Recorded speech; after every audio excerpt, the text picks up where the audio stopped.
Today's guest is Todd Kuckkahn, and he is on a mission to revolutionize company culture and leadership as a whole. Todd started his business a bit later in life in his 60s, and he actually started to go full-time really fast by leveraging his current network. Now, a lot of people would say, well, it's too late for me to start an online business. Todd is a prime example that it's never too late to get out there and start serving people and to really turn your passions into a legitimate income. In this interview, we dove deep into leadership as a whole. We talked about core values, how to find your core values, how to live from your core values and actually remember them, like a lot of people do not do. We dove really deep into self-leadership, which I think is incredibly important for helping you start or grow your online business, especially if you want to take it to that next level. Todd will again be hosting the Live to Lead event featuring John Maxwell and other internationally known leadership speakers. To learn more about Todd, check out the links down in the description. And without further ado,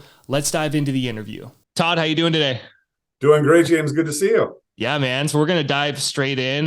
One thing I really wanted to have you share was your story of starting entrepreneurship at what most people would consider like a very late age. You were 63 when you started. What was kind of the thought process and the motivation for going into it?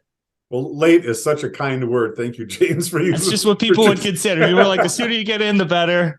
I'm old, man. No, so I started dabbling in the leadership world probably 6 years ago and started doing some things part-time. Then it got to the point with my job where I looked at my calendar and it's like, I don't have enough time to do my job. I don't have enough vacation time because I want to do this work as a solopreneur in the leadership lane. So about a year and a half ago, I started talking, about 2 years ago, I started talking to I was in a nonprofit, the chamber world, and talked to the executive board and all. And I said, hey guys, can you cut my contract back or can we do something? I love my job, but I also love my calling. And they weren't willing to do that, which I totally understand. So yeah, I pulled the plug almost exactly a year and a half ago. And I just did my taxes for last year. I got them in on time, but realized that, hey, I made it. I made it through a full calendar year, supporting myself as a full-time solopreneur. Started at age 63 and I'm a little bit older than that. Yeah. That's amazing, dude. It's so cool because it's just people, the common kind of objection that can happen is like, I'm too young or I'm too old. People even say like, I'm too young. I started when I was 22. When I had first started, I was in construction work and I just like went in and, I'm 27 now and so much has changed since then. But yeah, it's like, you kind of just have to like follow that calling piece. And I feel that is like, I think that's so important when it comes to leadership because that's your secret sauce is the leadership component. For people that listen to this podcast, they're thinking about starting their own business around the things that they know, or maybe they're working at growing themselves. And that's where I feel like that self-leadership comes in. So what do you kind of have to say about learning how to lead yourself in those kind of decisions of like, where should I guide my life right now? Well, as that's a great question, James. Starting in the business, I was actually involved with a mastermind group, a group of I think there were 6 of us in the group. We studied some different content about leadership, and one of the exercises we went through was determining our core values. And everybody, if you ask somebody and you say, "What are your core values?" they're going to rattle off a couple. But we spent a full hour really diving into the emotional and behavioral personality side of our core values and figuring out what they are. Mine happen to be optimism, trust, honesty, enthusiasm, and teamwork. And they have really helped me throughout my journey as a solopreneur, because there's a lot of times, again, you're a solopreneur, it gets lonely out there, and you may only have yourself at that moment. So if you have something to lean on that are as strong as your core values, that's something that's really important. It's helped me get through bad days. It's helped me get through. I got partway through a workshop I was doing. I got called by the HR person, and she said, that one didn't work. We got to figure this out. So we retooled it and ended up doing a great job with it. But it was something I could lean on. Sometimes I don't even think about them, but oftentimes we need something to lean on. And then of course you can turn to your inner circle. But I think the core values are really the basis. Right. Well, okay. So let's kind of dive into that a little bit.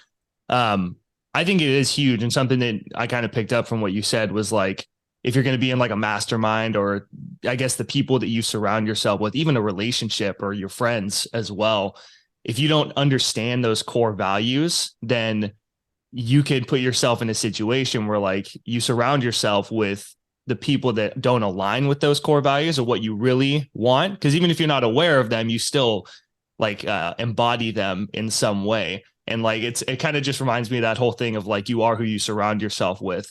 So knowing those core values, I feel, is so huge, because then you can pick and choose the right people that share those values to really kind of help you grow. So what are your kind of tips in finding core values? Because that alone is like such a big topic, I feel. Well, yeah, I think it's where, first of all, you need to spend some time thinking. And many of us don't spend time just thinking and really walking through, what are the things that bring joy in your life? What are the challenges that you haven't enjoyed? What are the challenges you have enjoyed? What inspires you? What do you want your legacy to be? So part of the reason I jumped into this, I have 4 daughters.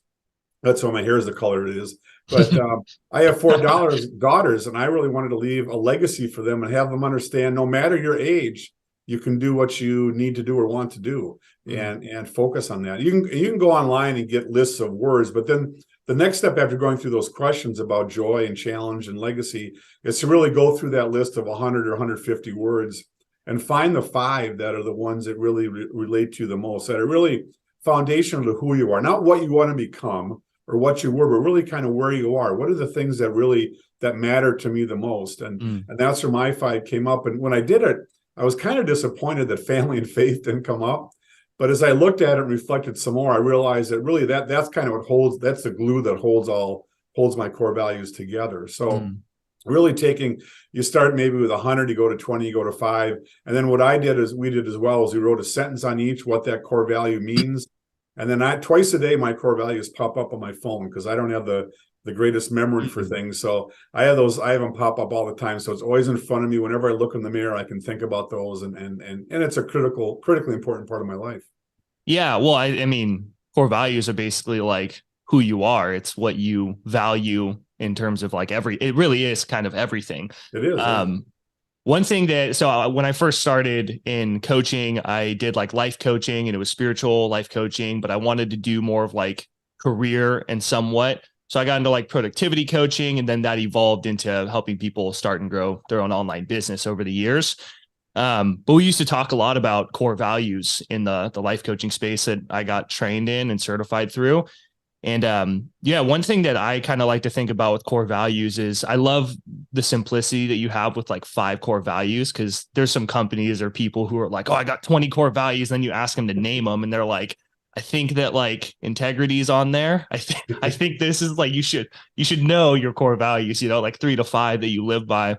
But something that I consider being like a real core value is I like what you said about putting on like your phone or somewhere where you can see your 5 values. But if you can live into those 5 values every day and express each one in your day, I think that really helps ingrain it. Like, for example, if generosity is a core value of mine. So if I go get coffee or something, or go out to a restaurant, then I'm going to leave a generous tip or support someone in some way. So I'm expressing that value in some way. It's kind of like some way that's been really useful for me. Well, yeah. And you think about, a lot of businesses that we've all been in at some point in our life, and they put up their mission, vision, values on the wall, and it's really pretty, colors and well done graphically. And right. And then people don't think about them, right? Mm-hmm. They don't engage and they don't live them every day. Well, it's the same thing with your own core values. It's something that you really need to live and think about each day. Last Friday, I had a training session, a workshop I did in this leadership series I'm doing for a chamber. And I woke up in the morning and I was kind of like, oh, it's Friday, but I'm going to go do this. But I started thinking about my core values. I'm like, wait a minute. I owe it to these people to be enthusiastic. I owe it to these people to be optimistic and share, the knowledge that I have with them. And it really, really kind of got me revved up and got me motivated, because I started thinking about it in terms of, poor old Todd who wakes up a little bit offline versus these people that I can impact with some leadership training. So by focusing on my core values, it helped me to do that. Right. That's awesome, man. So gonna turn the conversation a little bit from core values. When you started your online business, some people could think like you going full time in your first year at 63. That's amazing. What did you kind of do to find clients to really start off as being like a solopreneur? Did you, I'm guessing you already had connections. Kind of how did that kind of look so that the audience can kind of get an idea of some ideas for them?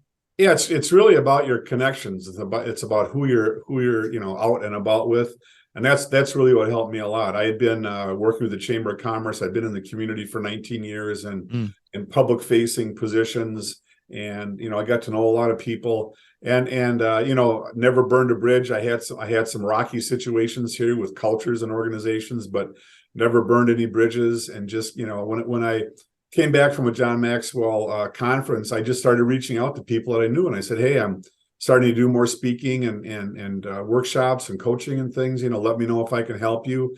And that would lead. I started out really small, and then eventually built and built. And actually now I've got a speaking gig in May where it's a referral from a referral. So I'm starting to get that kind of second generation of referrals, but this has been like 5 years. So for some people, it's going to happen quicker than others. Sure. Others, you may have to build your network. And that's where I rely on LinkedIn a lot and Facebook and going to nonprofit community events and, trying to meet people and really focusing on what can I give? How can I help? The question I like to ask a lot is, how can I help you? Rather than going there and, handing out 25 business cards and expecting something in return the next day. It's how can I help you? When I make a connection, hey, I heard you speak. It was really great to hear you speak. Let's get connected. Maybe there's some ways we can work together and I can help you. But really focusing outward, it really helps as well when you're making connections. Totally. Yeah. It's really easy, I feel, when people start their business to like get self-centered kind of. And it's like, it's kind of natural because I tell people like, when I have like email sequences and stuff to like sell digital products and that kind of stuff. And in one of my emails, it literally says like, I know that you don't like care about my business, and that's okay. Like, I'm not offended. Like, you don't care about my business. What you care about is how my business can help you. Exactly. And like, it's so crazy. Cause like, I mean, I suffered with it for a long time. Like you start your own business, it's your dream and you want to make this impact. And it's really like me focused, but the way that we actually grow that business is through generosity. It's through giving and developing that like servant leadership, that servant kind of mindset where it's like, how can I help you? How can I support you? And then those opportunities start to arise. Yeah, everybody has pain points in their life, and that's what we're trying to do in our business is figure out what are those pain points for that other person, and what am I doing that will help you solve those pain points. And again, a lot of the work I do with leadership and culture, that's what I focus on, is trying to figure out those pain points. I just had a big aha moment over the weekend, put some stuff together. It's been 6 years. I'm still working on my framework for my business and what are the key points and key elements. And it'll probably change again in another 5 years. But really focusing on people. And that's what I teach an entrepreneur training program, working with business plans and business canvas and those sorts of things. And it's the same thing. It's what are the pain point, who's your target market, and how are you going to help them? That's really the focus of it. Right. So let's kind of dive into that a bit. If someone's starting out, for example, and they're like, I don't even know how to find like my target market, maybe they don't even have a network. What kind of advice do you have to help them find those pain points, find that target market? Well, I think, you want to, again, it's similar to maybe your core values, and that's reflecting on the experiences in your life. What were the things that really triggered you, and maybe in a good way, in a responsive way? What are the things that, why? Figure out your why. Simon Sinek has wrote a good book, Find Your Why.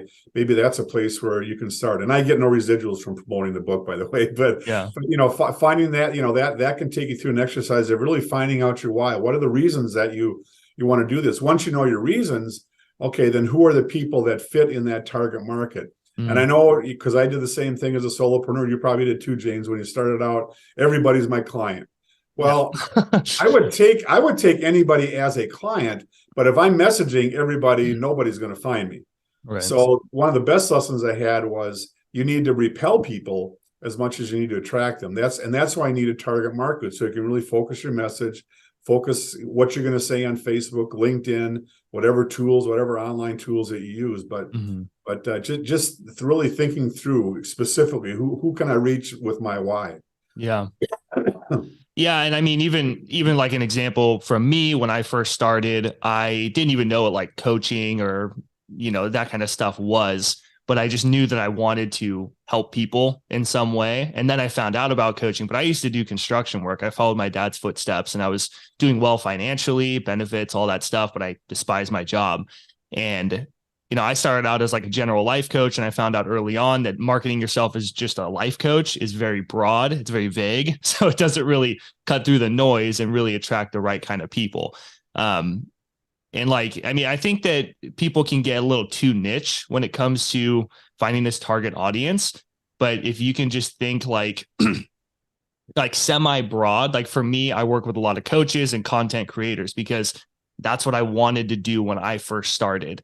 Because like I saw myself creating YouTube videos and creating content online and working with people, and now I get to do that. But it was an evolution over the course of like many years. But like, yeah, if I just think like coaches, content creators, like those are the people that I like to help, because I was in the shoes of like, where do I even start? How do I do this? And I've learned so much over the years that now I get to share that kind of stuff with them. And I imagine for you, it's like leaders, which is like, it's one keyword, but like, if you can look at a group of people and you're like, that person's the leader, then you can kind of connect with them. Yeah, I think you kind of pointed this too, James. You have to be willing to fail. Too often as an entrepreneur, we wait for everything to be perfect, either jumping in or jumping off or whatever the case might be.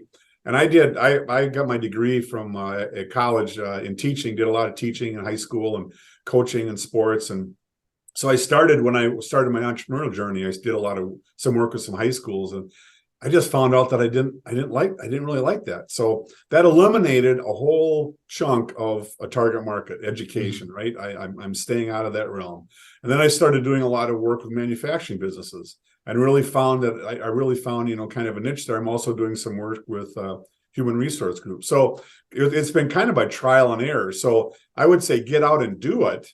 And as you do it, you're going to figure out and be able to focus better into who your target market is as well. But don't wait for some, magic thing in the mail to come and tell you what it is. Try some things, see what you like, see what you don't like, and you're going to learn so much through the experiences. Like you said, James, that's really the key. Getting out and doing it.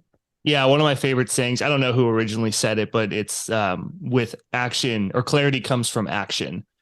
And I always say that because like I have new ideas. Like, for example, I'm doing a little project in my business right now. I use Kajabi to run my business, and it's just the best business tool in my opinion for especially for creating passive income and that kind of stuff. And I'm doing a 60 days of Kajabi. So I'm making 60 videos, and I'm going to schedule them out every single day over the course of 60 days. So heads up, it's coming, but it's a lot. So I've already planned out all the videos, and now I'm just shooting the short tutorials and whatnot to get it all done. Cause there's an affiliate program, so I can do that. And then people can book calls with me and that kind of stuff. So it's very helpful for my business, but it's kind of overwhelming because I'm like 60 videos in 60 days. Like, how am I going to do this? And what I kind of realized was if I can just lay out the video ideas, that'll be my first step. And that was kind of that inspired action. So I'm really big on if you get excited about something and it keeps showing up, from inside, then pursue it. And for me at this point, it's that 60 days of Kajabi, but it used to be just starting the business. And just by writing out all the video topic ideas and doing all the research to find which ones people are actually going to look up on the internet and whatnot, then I laid them all out and I'm like, cool. What's next? And then what's the next inspired action? So simply just like you said, taking that first small action is so huge.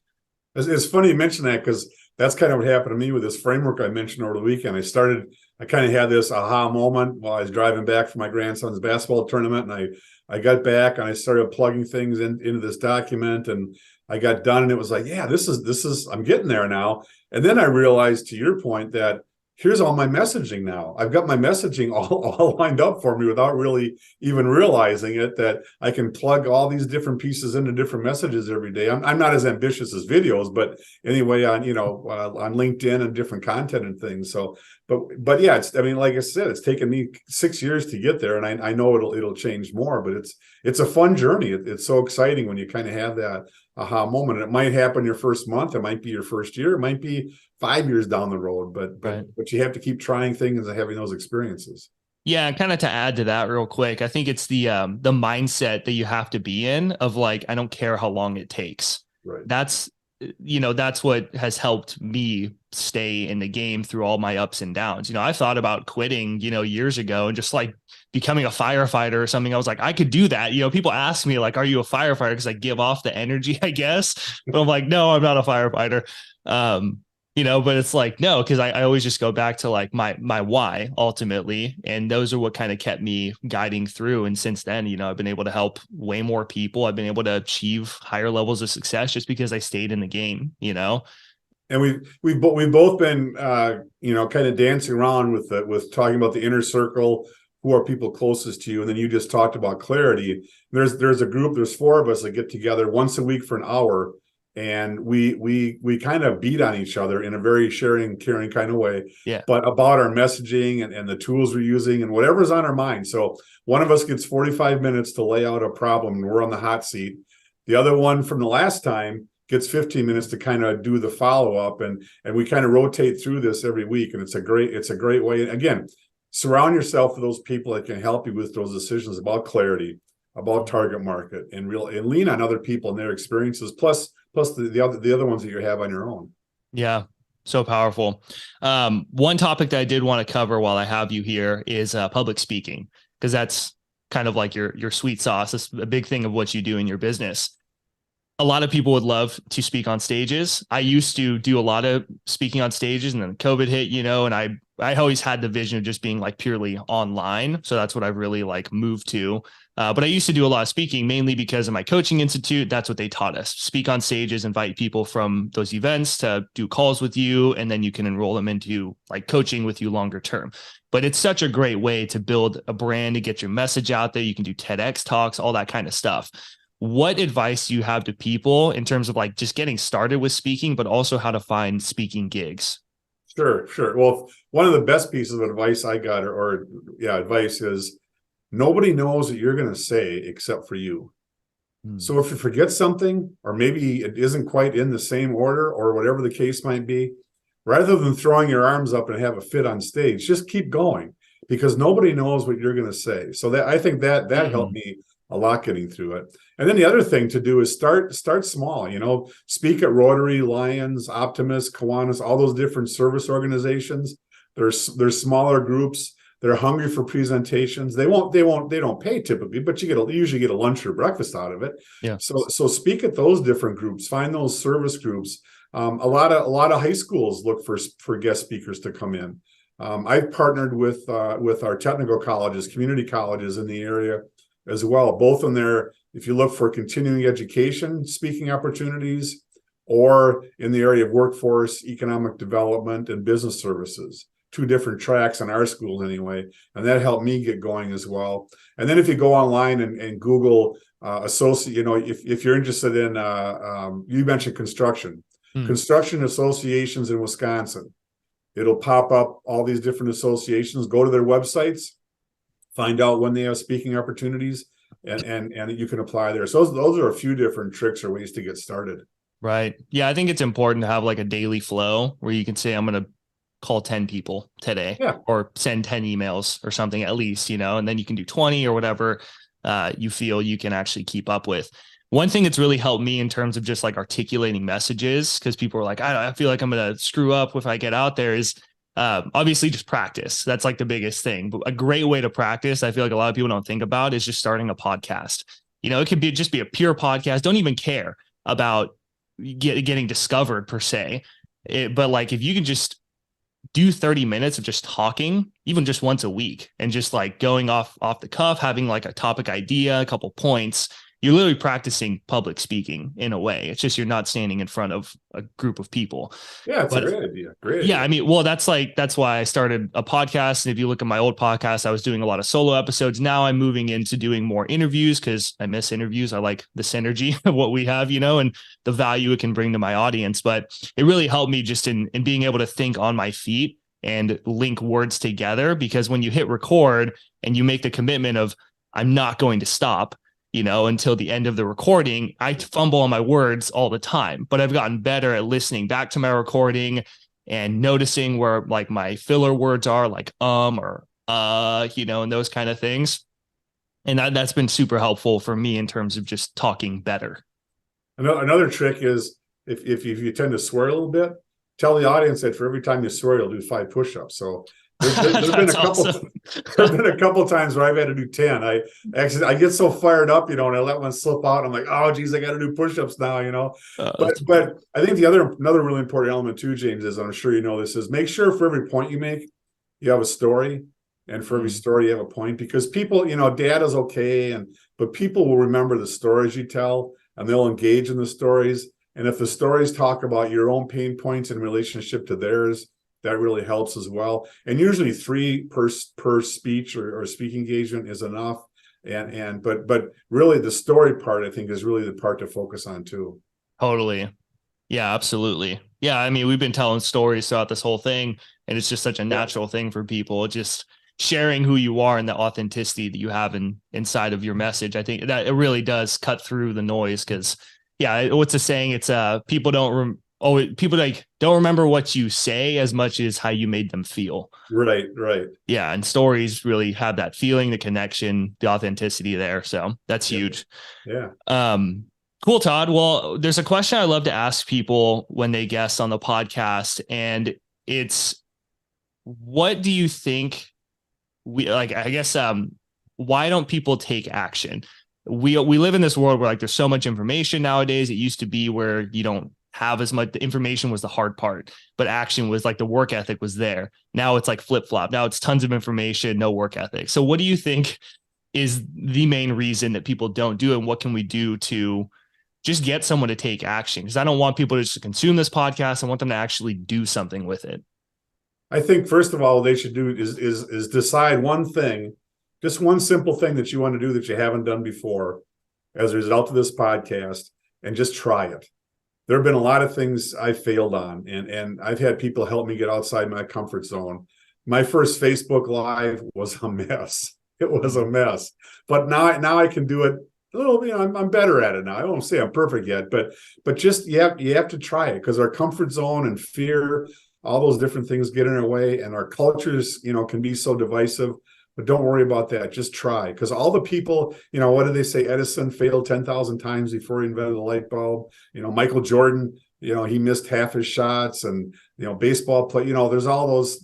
But until you try it, and try small if you want, and have a little failure, you're going to have a lot more success, and just keep failing forward. That's I guess the best advice I can give. Totally. Yeah. And I think it all does fall back on that why, because Michael Jordan, for example, Thomas Edison, they had a why, the incandescent light bulb, becoming a great basketball player, being a content creator, having your own business, whatever it is. You have to have that why that, I don't know if Simon Sinek said it, but the why that makes you cry. It's it's so impactful, and you can't, it's the work that you can't, or the thing that you can't not do. And I think that is the thing that always falls back on, because if you really can't not do it, then you will do whatever it takes to make it happen. So getting specific about that one thing that you can just act on. If today it was just finding your why, then act on that. Or if it was from what Todd shared about core values, if you could just list those 5 core values and then put them on your phone, that's awesome. And then try to abide by them every day. Just pick one thing that you can stick with. Absolutely. And I think the other thing too is express gratitude. That's that servant attitude again, servant leadership, but share gratitudes with others, and it's going to come back to you as well. And then when it does come back to you, accept and graciously, you'll get thanks for your speaking or your business, whatever the case might be. And really take a moment to let those soak in, because we don't get it as often as maybe we'd like as solopreneurs. So make sure you give it out, but also make sure you accept it well too. Totally. Beautiful, Todd. Where can people connect with you? Where can people find you, learn more about what you're doing in the world? Well, everything's based on my first name and last name. That's my website is toddkuckkahn.com. I'm on LinkedIn. I'm on Facebook. Love to talk more if you want somebody about core values or any things we've talked about. But send me a direct message or shoot me an email, and love to talk to you. Awesome. We'll put links down in the description of this episode as well, so you can connect with Todd. That's all we got for you today. Take one thing that you learned from today's episode, run with it, act on it, and then adjust from there. Until next time, we will see you in the next episode.